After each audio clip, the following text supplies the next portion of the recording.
India गठबंधन 300 सीटें जीतेगा, उद्धव ठाकरे का दावा। बोले, अगर बीजेपी ने उन्हें महाराष्ट्र की सांगली लोकसभा सीट को लेकर महाविकास अघाड़ी में खींचतान चल रही है। इस बीच शिवसेना यूवीटी नेता उद्धव ठाकरे ने गुरुवार 2 मई को कहा कि उनकी पार्टी ने गठबंधन की खातिर अपने सहयोगियों के लिए वह सीट छोड़ दी है जिन पर उन्होंने 5 बार जीत हासिल की।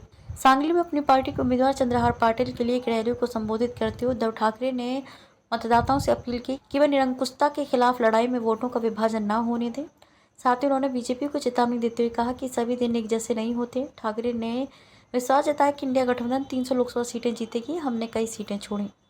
सांगली सीट से कांग्रेस नेता और महाराष्ट्र के पूर्व मुख्यमंत्री दिवंगत वसंत दादा पाटिल के पोते विशाल पाटिल निर्दलीय चुनाव लड़ रहे हैं। बीजेपी ने मौजूदा सांसद संजय काका पाटिल को मैदान में उतारा है। उद्धव ठाकरे ने कहा कि हमने रामटेक सीट छोड़ दी है जिस पर हम लगातार 5 बार जीत हासिल कर चुके हैं। हमने छत्रपति साहू महाराज के लिए कोल्हापुर सीट छोड़ दी, हमने अमरावती भी छोड़ दी क्योंकि गठबंधन से सिर्फ मुझे ही फ़ायदा नहीं होने वाला था बल्कि हमारे सहयोगियों को भी फ़ायदा होने वाला था।